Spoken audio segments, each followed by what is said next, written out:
डोंगरलाल गाव हे राज्याच्या सीमेजवळील डोंगराच्या माथ्यावर 45 हेक्टर जमिनीवर वसलेले आहे. एशियाड आणि एसटी बसेसचा हा शेवटचा थांबा. एशियाड बसचा प्रवास वारिसपूरहून डोंगरलालच्या दिशेने सायंकाळी 7 वाजता सुरू झाला. बसमध्ये एकूण 11 प्रवासी होते. रात्री 8च्या सुमारास बस महामार्गावर पोहोचली. ते रात्रीच्या जेवणासाठी 20 मिनिटे रस्त्याच्या कडेला असलेल्या ढाब्यावर थांबले आणि पुन्हा प्रवास सुरू केला. रात्र थंड होती. वातावरण ढगाळ होते. ढगांना नाडून वेळोवेळी चंद्र दिसत होता. रात्री 9 नंतर बसने मुख्य महामार्ग सोडला आणि डोंगरलालच्या दिशेने वळण घेतले. या गावाकडे जाणारा रस्ता जुना व एकेरी रस्ता होता. डोंगरलालच्या दिशेने चढण्यापूर्वीचा रस्ता जंगलाच्या परिसरातून जातो. जंगलाच्या परिसरातून प्रवास हा अवघड होता. अर्ध्या तासानंतर डोंगराची चढण सुरू झाली. ड्रायव्हरने बस लो गिअरवर वळवली. चढण थोडीशी खडी होती. रस्ता दुमडला आणि वरच्या दिशेने वळाला. ड्राईव्ह मंद होती. उताराच्या आसपास झाडे होती. रात्र अंधारलेली होती. पुढचा रस्ता पाहण्यासाठी ड्रायव्हरला बसच्या हेडलाईट्समध्ये डोळे सामावावे लागले होते. रस्ता वळसा घालून डोंगरातून वळाला. अशाच एका वळणावर ड्रायव्हरला वळण स्पष्टपणे दिसू शकले नाही आणि बस रस्त्यावरून घसरली. ड्रायव्हरने ब्रेक लावला. टायर घसरले आणि बस झाडाझुडपांमधून खाली सरकू लागली. झाडांतून धातू कोसळल्याचा मोठा आवाज झाला. लोक ओरडले. बस थोडा वेळ उतारावरून अनियंत्रितपणे घसरत राहिली. मग ती एका मोठ्या खडक्यावर येऊन थांबली. मोठा आवाज झाला. बसच्या पुढच्या टोकाचा जोरदार धडक बसली होती. बसच्या पुढील बाजूचे नुकसान झाले. झाडांना घासून ओर खडे पडले. खिडकीच्या सर्व काचा फुटल्या होत्या. तशी प्रवाशांना गंभीर दुखापत झाली नाही. फक्त काही ओरखडे. ड्रायव्हरच्याही बाबतीत तेच. गाडी चालवताना काळजीपूर्वक न बघितल्याने प्रवाशांनी चालकावर आरडाओरडा केला आणि शिवीगाळ केला. आता त्यांची दुरावस्था झाली होती. बस बरीच खाली घसरली होती. पायी वर चढून जायचे म्हटले तर चढण खूप लांब होती. रात्रीच्या या वेळेत ट्रॅफिक नव्हते. इकडे मोबाईलने नेटवर्कही सोडले होते. शिवाय अंधारात ते काही फुटांपेक्षा अधिक स्पष्टपणे पाहू शकत नव्हते. ढगा नाडून अधूनमधून पडणाऱ्या चंद्रप्रकाशाचा तेवढा आधार होता.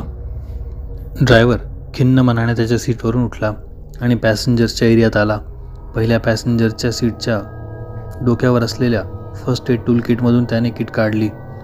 त्याने सर्व पॅसेंजर्समध्ये ते फिरवली.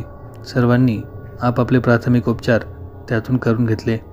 त्यानंतर बसमध्ये खाली उतरून ड्रायव्हर बसचे काय काय नुकसान झाले आहे ते पाहू लागला.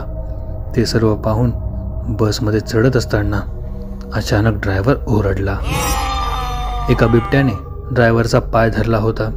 जंगल भाग असल्यामुळे इथे वन्य प्राणी असणं साहजिकच होतं. त्याने ड्रायव्हरला खाली खेचले. त्याच्या हातातून टॉर्च पडला. बिबट्याने ड्रायव्हरला दूर गवतामध्ये ओढत नेले. प्रवासी घाबरले.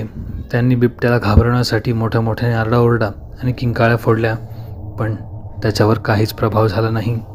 काही वेळाने ड्रायव्हरचे किंचाळणे थांबले. बिबट्या इतक्या जोरात ओरडला की आता सर्व प्रवासी गप्प झाले. बिबट्याने ड्रायव्हरला गवताच्या उतारात ओढल्याचा आवाज आला आणि सर्व काही शांत झाले. वेळेचं गांभीर्य लक्षात घेत एक प्रवासी तात्काळ पुढे आला आणि त्याने गाडीचा दरवाजा बंद केला. सर्व घाबरले. आपापसात कुजबुजत ते बोलत होते. त्यांनी ठरवलं की सर्वांनी हात धरून हा रस्ता गाठायचा. वरपर्यंत पोहोचणे त्यांना खूप गरजेचे होते. वर पोहोचल्यानंतरच एखादी लिफ्ट त्यांना मिळू शकली असती. सर्वांनी आपापल्या फोनची टॉर्च सुरू केली.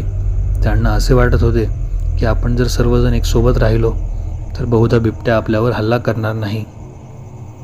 एव्हाना रात्र बरीच झाली होती. गवताळ भाग असल्यामुळे आता दवबिंदूमुळे गवतावरनं पाय सटकू लागले होते आणि ह्याच प्रकारे सर्व प्रवासी वरच्या दिशेने कूच करत होते. चढण चढत असताना आपण बरोबर दिशेने चढतोय की चुकीच्या ह्याची कुणालाच खात्री नव्हती. पण तरीही कसेही करून त्यांना डोंगर माथ्याशी पोहोचणे गरजेचे होते, कारण वरच मुख्य रस्ता होता.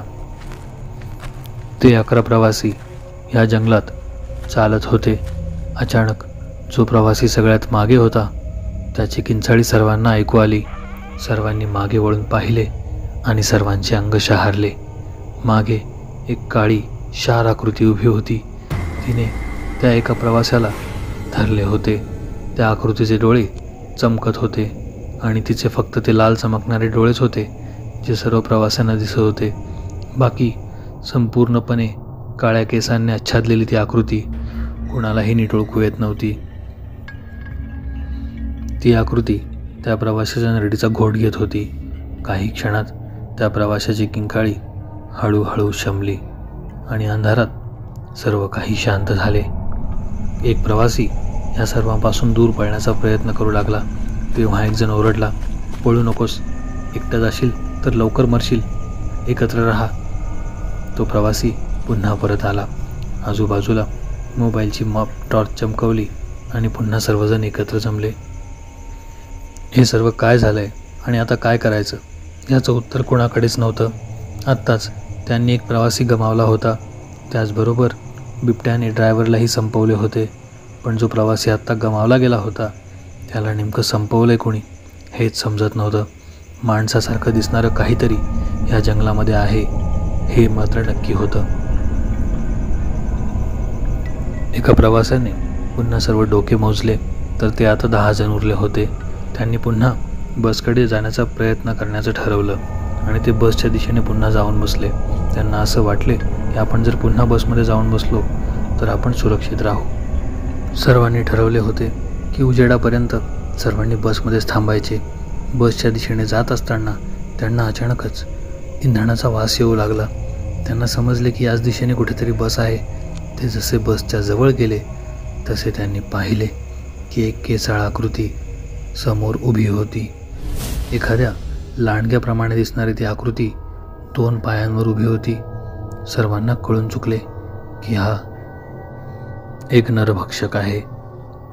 ते 10 प्रवासी त्या नरभक्षकाकडे एकटक पाहत होते. त्यांना सुचत नव्हते की आता काय करावे.